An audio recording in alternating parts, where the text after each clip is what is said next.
I'm happy that Dr. Warren could explain to you those chakras about which I told you yesterday. Because in one short lecture, you can't cover all these points. And if you get your realization and you progress well, then you can listen to my tapes, which are in hundreds, and you can understand the knowledge is vast like ocean.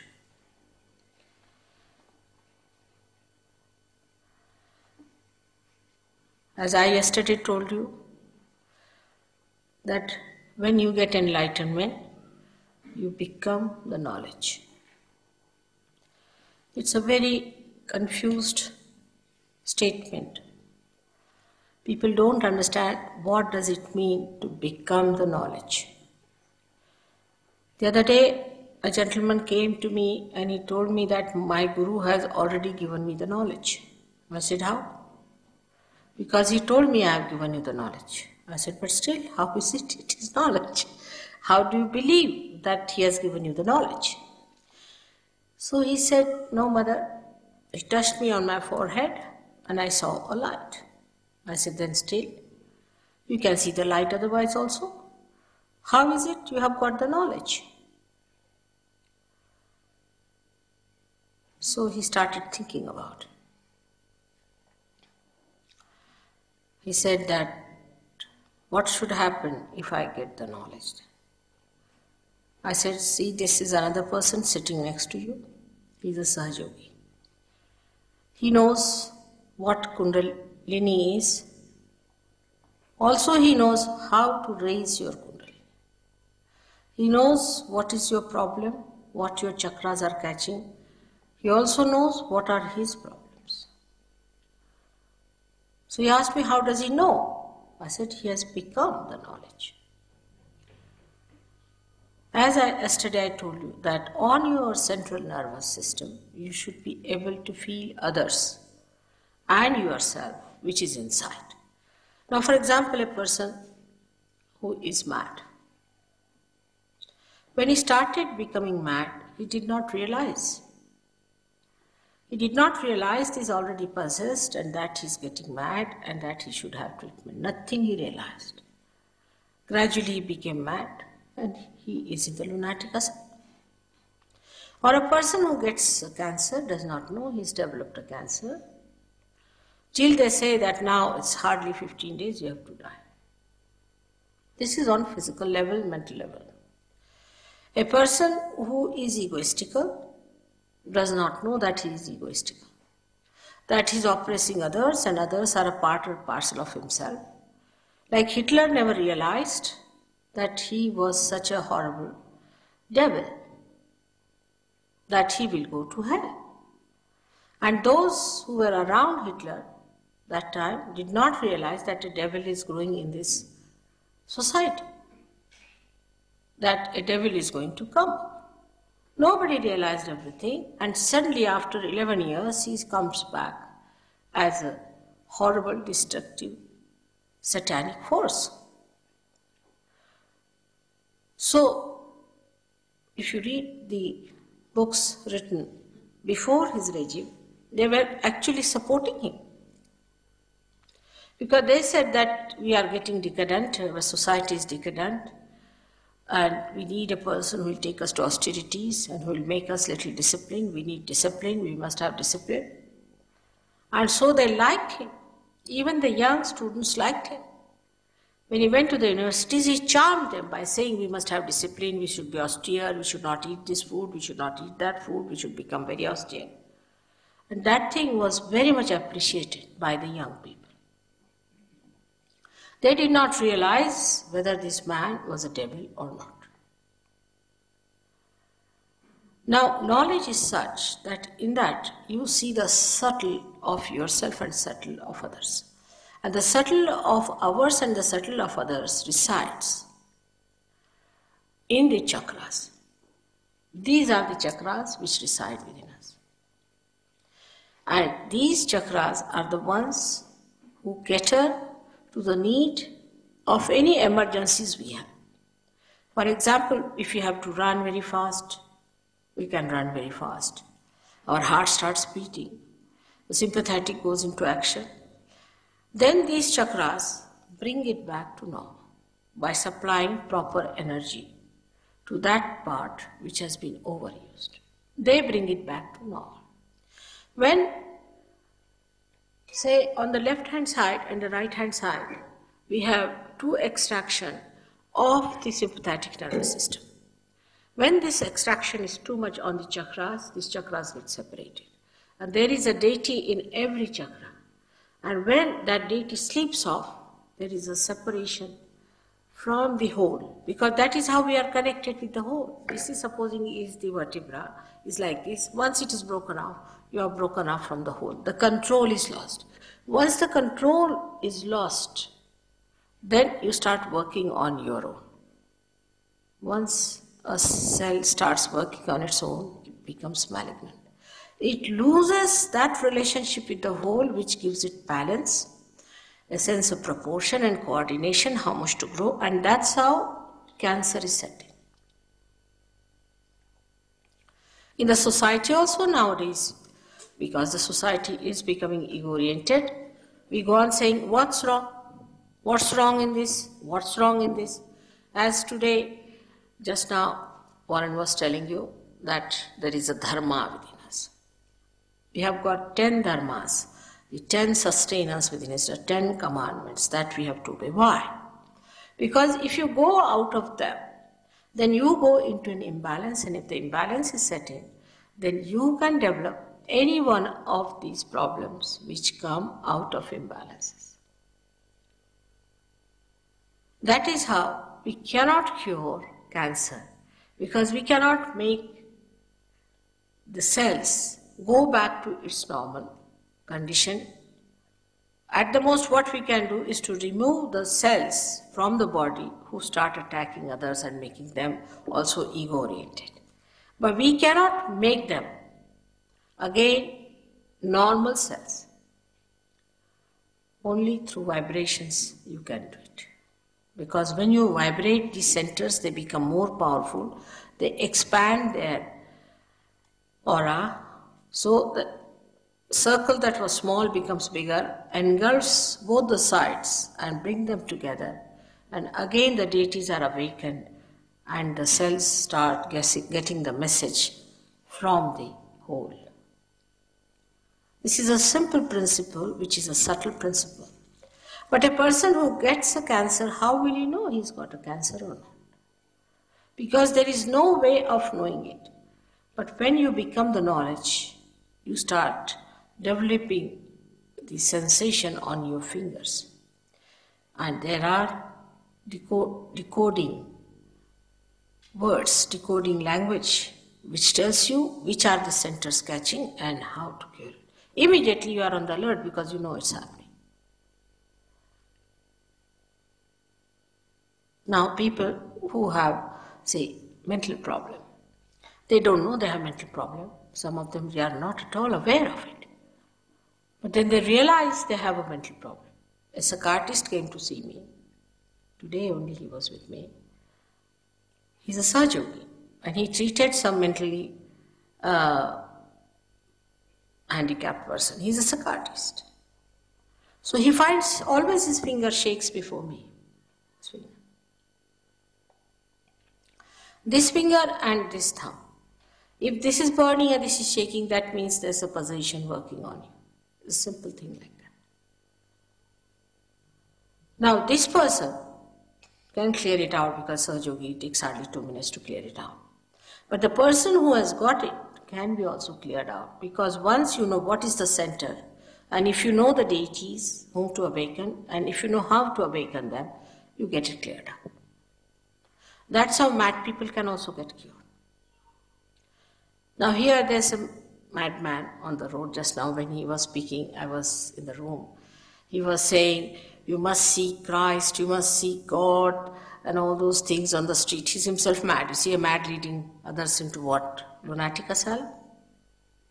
He's talking like that loudly. You must seek Lord, you must seek God. How? How do you seek? Just giving lectures, seek the Lord, seek gods. Is this the way? If I say now, put your attention inside, just now you are sitting before me, a simple thing. Your attention is towards me. Now turn your attention inside. Can you do it? You may say, yes, we are doing it. That's wrong. That you are not doing at all. Something has to happen within. Unless and until something happens, your attention cannot go inside. Many people just believe into something false. Go on believing into it till they suffer from it. I have seen people who have been like that, fanatics. In their old age, they become absolutely either violent people or useless or aggressive or boring. Some of them become really half mad and some of them full mads. So believing into anything without the knowledge about it is a very blind game. Now sustenance has to be there. Now we can say in India we have Sikhism, which is a very great religion. But the people who belong to Sikhism are not supposed to drink at all. After all, Guru Nanak, when he said you are not to drink, because he knew about it, he knew what he was saying about it. He was an incarnation of the primordial being. He was the primordial master. And when he said that you should not drink, now I am told that in England the Sikh people drink more than even the Scotland people. It's most surprising. Imagine, see about Islam, because Muhammad Sahib and Nanak Sahib are the same persons. He said the same thing. Moses said the same thing. Asked the Jews, what are they doing? He said strong drinks, alcohols, all must be avoided. At the time of Muhammad Sahib, there were no cigarettes. So he didn't say about cigarettes. So Muslims say, oh, cigarettes are all right, doesn't matter. You see, these things are so, there are so many loopholes. In India, we have communities and communities like that where you go and see, you will be amazed. Like Jains, they won't eat meat, but they will drink. Can you imagine? Drinking goes against your awareness is a fact. While Mahavira has talked about nothing but Chaitanya. Buddha never said don't eat meat. That doesn't mean that you should eat meat. But what I'm saying, he never talked on that. That's not so important. He himself, Buddha himself, died because he ate a raw pork. He went to a house. You see, Buddha was a realized soul, a great personality. He was an incarnation. And he went into a house where, as a guest. Suddenly he appeared there. And the person was just a hunter. And he said, oh Buddha, you have come to my house, what should I give you, what should I do? He said, I have very little time, whatever you have, you give me. He said, I have killed a wild boar, but the food is still to be cooked and it will take some time. He said, all right, give me half meat. And he died of that. Even in Jainism, you will be surprised that Neminath is the first one who was the cousin of Shri Krishna. In his marriage, there was a big function and lots of birds were brought. I mean, they were Jains, imagine. And the birds and all that, when he saw so many killed, he got a kind of a feeling against it and he said, all right, no more of this. But they have gone to another extreme of vegetarianism. I mean, they can be very cruel themselves, but they don't mind that. They can be vegetarians. To such an extent that you can't imagine. So this is the problem with the religion has been, that you go to extreme of things. First thing about religion is not to go to extremes. That's the basis of every religion. For Christianity, you know, Christ has said, keep away the dead. Have nothing to do with the dead. He took out the dead spirits and put them in the pigs and put the pigs in the sea. You all know that story. But every church has got all the dead lying under their feet. You don't know how to walk in the church, they are all lying down there. Luckily I have been living, or unluckily I should say, living next to the church all the time I have been in London. And in the night I see all of them coming out of their graves and I say, oh God. And here the children sit down, pray to God and everything. Now what do they get? No wonder Catholicism is bringing such a catastrophe, or this so-called Christianity. I mean, the basics of every religion has been contradicted by the disciples. Because Christ is the one who controls the dead. He is the one who sucks the effects of the dead. And he absolutely banned them. Everywhere you go, any church. Only in India they don't do it. Somehow, I don't know how they have managed it. But here, every church you go, there's dead bodies lying everywhere. Sahajogis now don't go to church because they're frightened. Once a Sahajogi is caught up by a spirit, immediately he knows he gets a headache, he doesn't want to go there. But a person who is not a Sahajogi, he goes to a church, he catches the bhoot, he does not know. One of my disciples had a mother who was a Catholic lady, very staunch Catholic. And she was MA in mathematics and things like that, you see, a very staunch Catholic. She came to see me and I told her that you should give up all this fanaticism about church going, because in the church there are all these dead bodies placed there. But she wouldn't listen to me. Now, then after old age, about 60 years, they go mad, actually, really. And she started using her B-Day for WC, all sorts of things, problems arose. But she would get up in the morning of Sunday, get ready and go to church and come back very nicely. Every time it was a Sunday, she would get up, she would dress up well, go to church and come back. As if somebody was taking her down there. And somebody was bringing her back. But one day it happened that she got lost. And this lady telephoned to the police and said, what to do now? This lady is lost and my mother is lost. She got very worried. She telephoned to me. I said, you'll find her. She's all right, but she'll come. After 3 days, she came from somewhere, God knows, came back. And again, she started the same things, using this for that and that for that, and absolutely like a mad person. But the police said nothing doing. Now you better put her in the old man's place. So she put her in one of these places where the old people live. Now, this Mari, my disciple, she told me it's most amazing. The people who are there are mostly Catholics or Christians. They are all mad like this. The nurses are having a bad time, but all of them get ready on a Sunday and go to a church which is specially made for them. Can you imagine? Just look at this obsession. It's an obsession with us. We must know these are obsessions. We are not free people. We are slave to these things. Now, once you come to this side, the other side of slavery are our habits. They enslave us. They enslave us. I have seen now people, once had a minister sitting with me, and Russian minister, very powerful man otherwise. And suddenly he got up. He was the host. Suddenly he got up. Oh, I must go. I said, what happened? He said, I'm a sick man. I said, what's the matter with you? You see, I'm a football fan and I can't sit any longer. The football match must have started. Imagine, he was the chief host. And so many people were there, he just couldn't sit. I mean, he could not glue himself to the chair and he wanted to get up and walk. And he just didn't know what to do.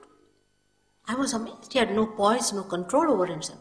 I mean, I just thought must be some possession from this football is coming to him, or what is it? But such a grown-up, matured person behaves like this. This is nothing. Other habits that we have are much worse, and they all enslave us. We can't live without them. Anything that is in this world is for us. We are not for anything. If anything can enslave us, we should know that we are the masters of everything. If a chair doesn't make you comfortable or uncomfortable, it's not important. What is important is that this doesn't enslave you. Nothing should enslave you. The one who is a king, who is the emperor, is least bothered. If you put that person on the street, he'll sleep well. If you put him anywhere, he'll be happy. That's the person is the real emperor, but not the emperor who cannot live without complete comfort. If he's slave of the comfort, then he's not an emperor. All these things we can learn when our center here, Nabhi Chakra, is awakened. When the light spreads in that area, in the void, the green color you see, then what happens immediately in that light? You don't see anything, but the light works. Enlightenment is such that it goes into action. The light itself acts. Can you imagine? The light itself acts in you. We had a doctor who was very fond of wines, drinks, and I never tell you don't drink. I never say that because I don't want people to run away. No, nothing of the kind. You sit down comfortably, just take your realization. Then we'll see about it. This fellow gave up his drinking next day. But then he had to go to Germany. And he thought, I better try some special type of wine that he had liked. So he tried it. And then he vomited. He couldn't bear it. He said the taste was so bad. I had never tasted such a dirty thing. I never told him. It just happened. He saved money. He could buy things out of the money he saved. He was a free bird.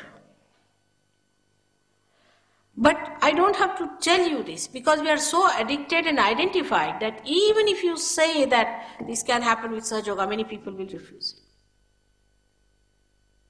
Our identifications have gone so deeper into our being, our hangs up, as we say, that we are not free people at all. We might be free politically, all right.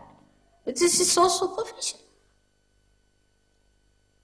The spirit is the only thing that is free within you, which has no hangs up, which has no habits, which does not stick on to anything, is completely detached and emitting joy to us.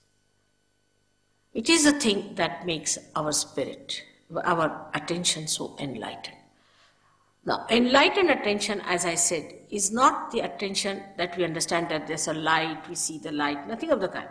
But with this enlightened attention, our awareness becomes enlightened.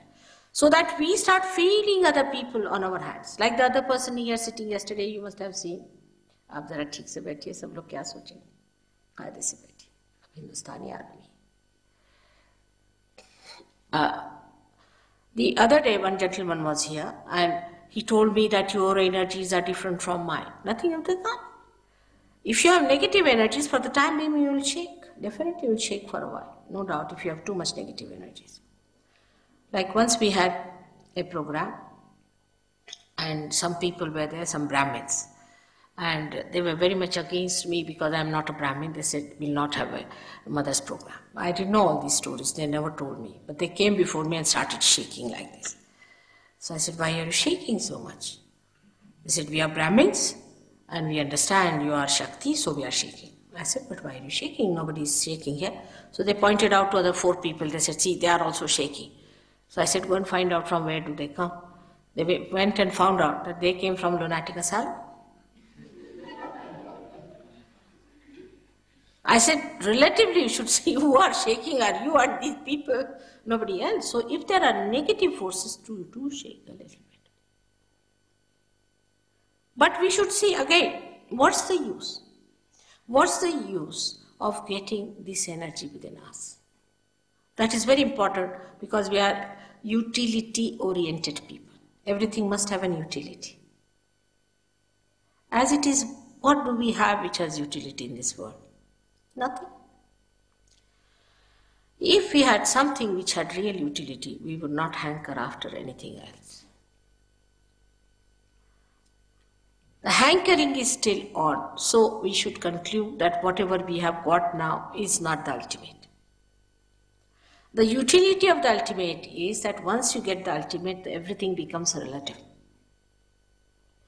Everything becomes relative. That is, what becomes relative is all these changing things, all those things which are perishable, all those things which try to enslave us, all those things they are attracted outwardly but inside they are like snakes. And what we become is a detached personality. आपको कोई शिकायत है क्या? Sorry, yeah? शिकायत है, इससे some problem होती है. तो फिर आराम से बैठिए, पर सामने बैठे ना ये लोग उसका गलत समझ लेते हैं. Now, our idea about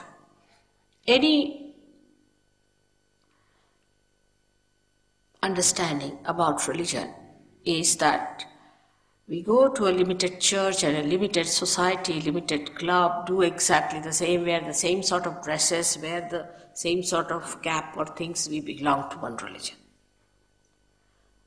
There is nothing like that. It's all man-made. You see, it's all artificial. Whatever is man-made is artificial, you know that. They write it down also for all the clothes that are made by man. They say man-made material. So it's not God-made. It's we have made our own religions and we are fighting for it. The religions are something within yourself, within your being. It has nothing to do with what sort of nonsense we have made out of it. This is the quality of a person. Like carbon has got 4 valencies, you have got these 10 valencies. And if these valencies are missing, then what happens that as in the combination of chemical combinations you have seen, if one valence is missing, it becomes a negative and then it combines with another. So there are negative and positive valencies. So if you have some additional valencies with you, then you jump onto other people. If you have less, then you catch some other people. It's exactly the same as it happens in a chemical compound. Now these valencies within us are to be there to give us a balance, and that's what Warren has told you what it means.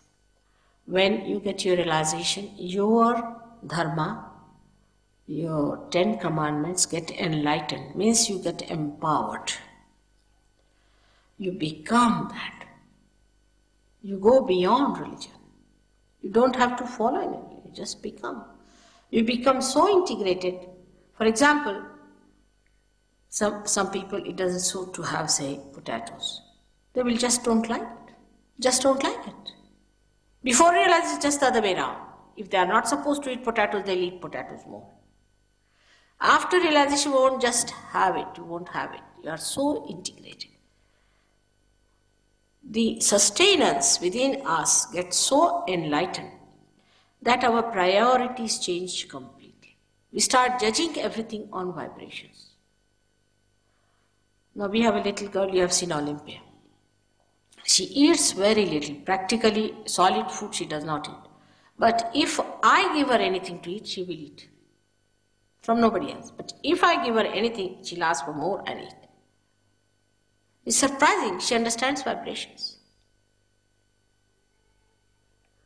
If you understand vibrations, then it is very easy to retain your valencies intact because you are empowered. Not only that, but you just don't like anything else because you like the vibrations to flow. When the vibrations are flowing, the spirit is emitting through your central nervous system the joy. That is the quality of your spirit. The joy you start feeling.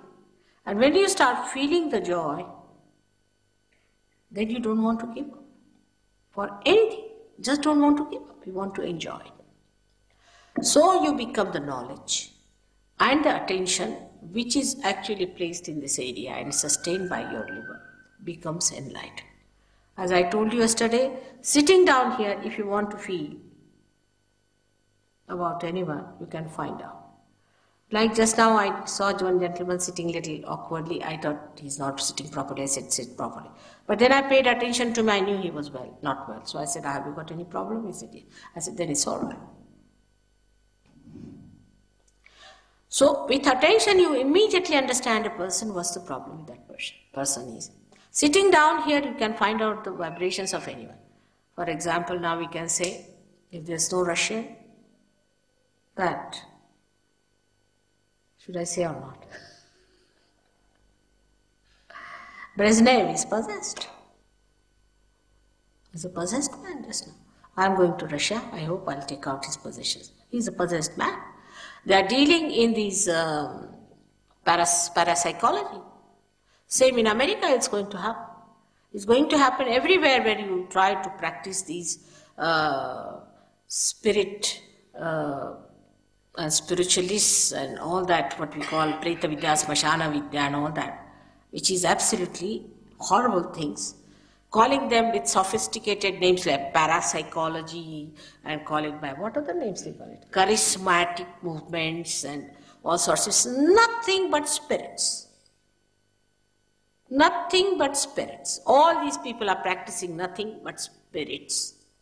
They bring out the dead spirits and call it the Holy Ghost, imagine.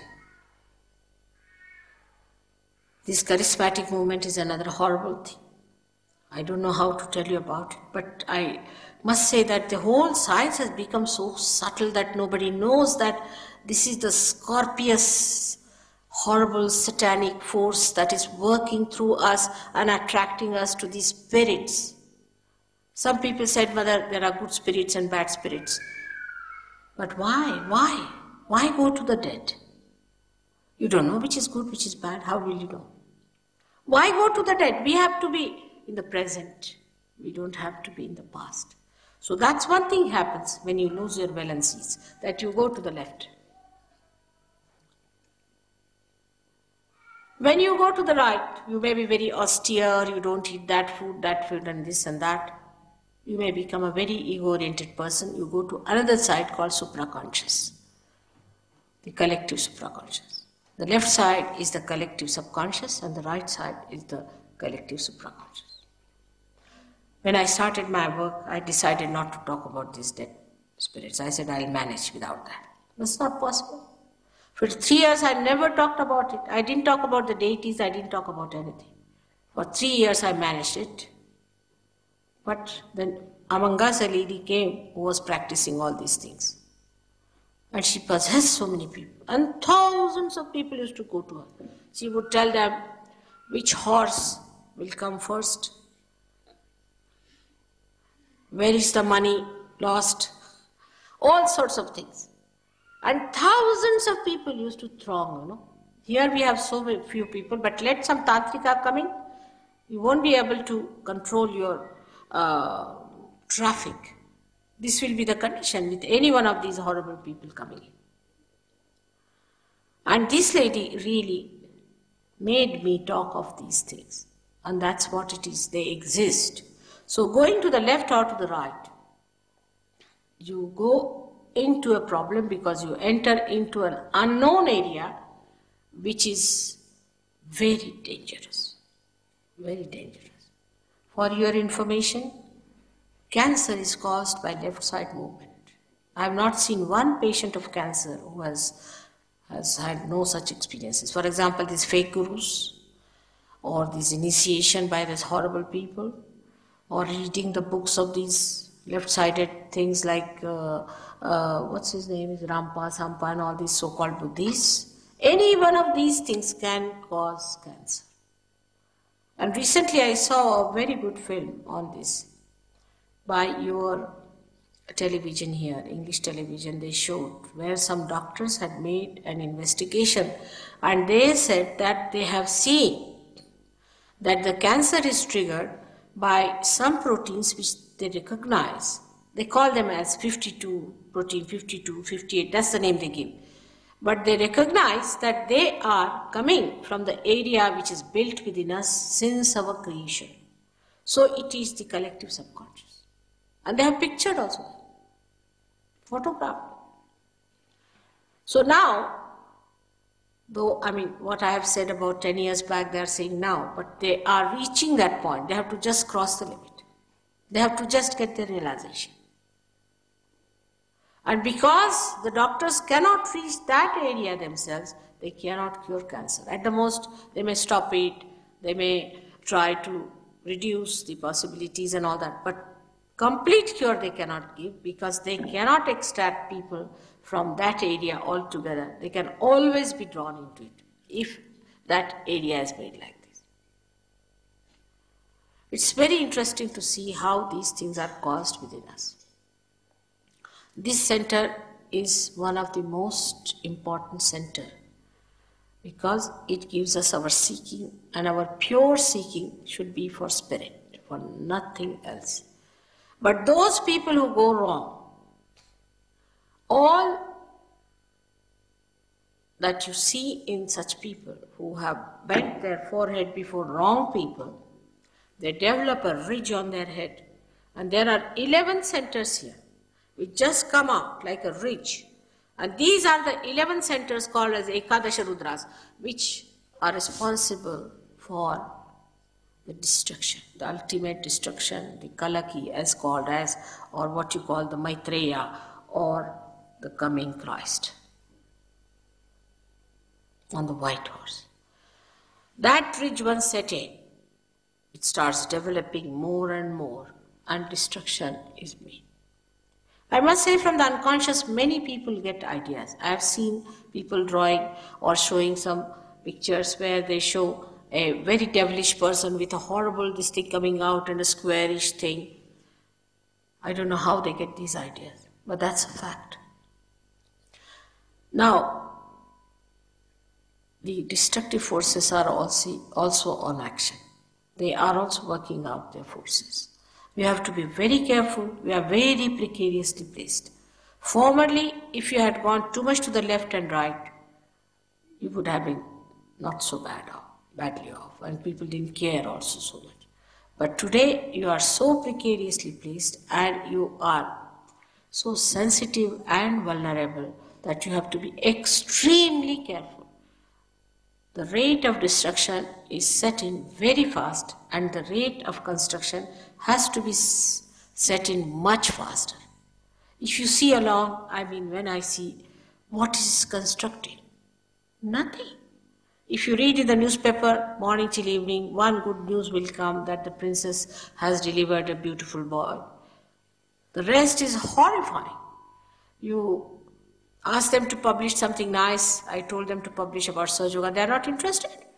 They are interested if there's a mishap, an accident, some people died, some people killed. They want to put all these photographs, how the people were killed and what wars took place, this and that.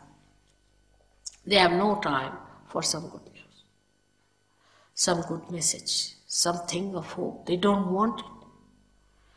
That's how you see any organization that is working out today, how they are building up ego-oriented organization. Even charity organizations are nothing but ego-oriented. I have myself been with many associations like that and worked with them. I was amazed. These people had no charity in them. Charity is something that should come as compassion, should just flow from you. But it is some sort of a camouflage for earning better position or a better status, and all nonsense going on. A person who is charitable is actually a person who just flows. Who is the other to be charitable? If they are the part and parcel of me, whom am I going to be charitable? If this finger is paining, am I going to be charitable to this finger? I must look after it jolly well, because it's paining me. I have to do rubbing of it, whatever is necessary. I have to do it. And that's what people don't understand. All this kind of our facade will one day fall down, and we'll find out that we have been wasting our energy over something very, very trivial. Actually, the all-pervading power does everything. We do not do anything. Believe me, we do not do anything. How many flowers are turning into fruits just now? Who is doing that job? How many seeds are sprouting at this moment just now? Who is doing all that? How many children are born at this moment? In the human body, no foreign matter can stay. No foreign matter. It tries always to expel it. But when it comes to fetus, not that the body only keeps it there, but sustains it, nurtures it, looks after it, makes it grow, and when the right times come, it throws out. Who does that? We take everything granted. Take our eyes. If you are a doctor, you can see what an intricate thing has been created as eyes, that we see people through these eyes. Who has done all that? Have we done it? Can we make even one eye? And we see so many different types of eyes. This is the compassion of God. This is the power of God that is all pervading. First time when you get realization, first time you feel that compassion. You feel those vibrations. You feel that all-pervading power. You can now know that all-pervading power is there, and then you can see the maneuvering of it. You can work it out. You can work it out. Use it. You are the instrument, as I say. You are the master. Only you have to assume that power. Warren, I hope, has told you how he came to me. I don't know if he's told you. He just came with a phone call. He had my phone number, and the person who sent him gave a big idea about me, that she's not available, this is that, and all nonsense. I'm the most available person. He just called me, and I said, come along. When he came to my house, he got his realization. And now in Australia, he's transformed so many people. We have ashrams in 7 cities of Australia. England is the most lethargic, I must say. 7 cities of Australia are now there, ready to get it. There are so many people working it out, because once you get the light, you give it to others.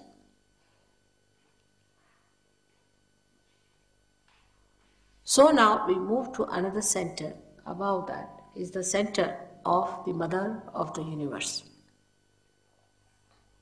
The Father resides in this center, previous center, the Nabhi Chakra, and rises above and then settles down on to the right side. This is the fatherhood. Say, a gentleman yesterday told me that he had trouble with his asthma. I don't know if he's come back or not. Is he here?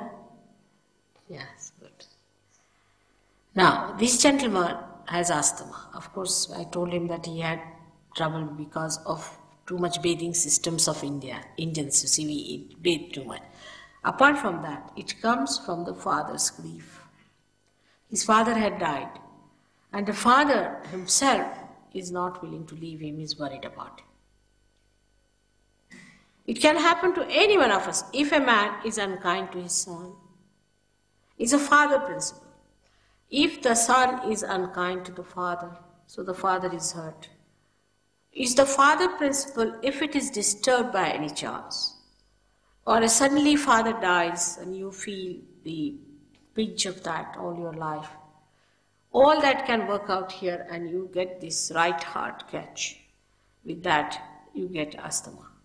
It is said that in homeopathy they believe that with more tension you get it. Because when you are more tense, you see, you remember your father. If he was here, he would have helped you. In the subconscious sometimes it works out. And that's how it adds to the problem.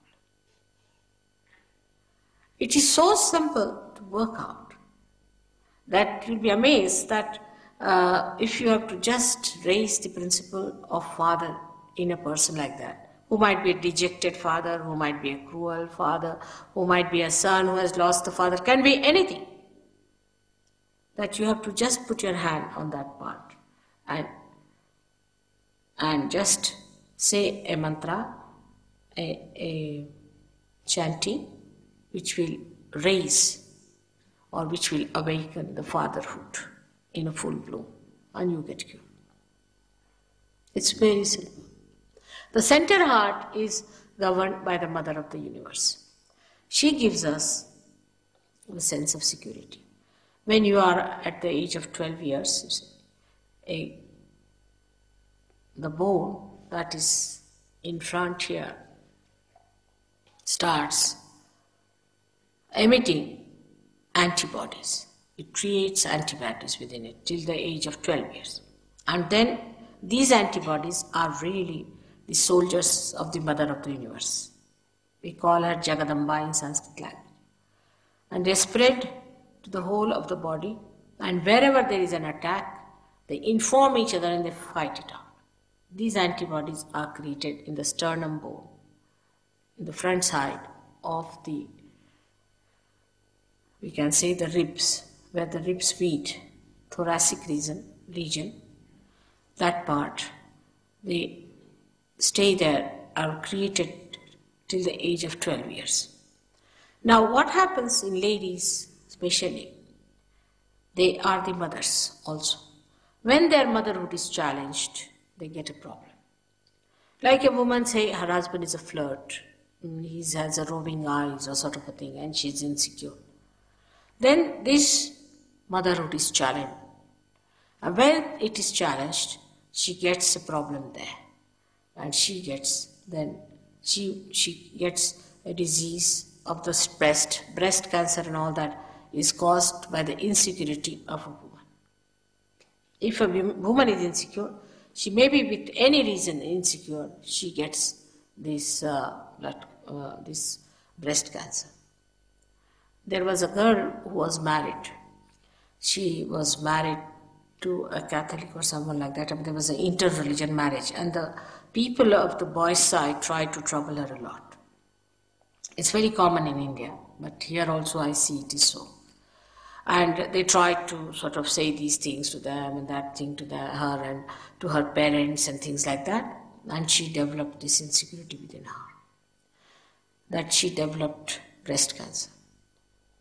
Now, when we are cruel to others, we don't know we are giving them cancers. What does it take for us to be kind to a girl who's married in our family, who has come to us? We are experts in saying things that hurt others. We learn from childhood how to talk to people so that they are really hurt. By hurting them, we give them cancers. But this only one realizes when you get your realization.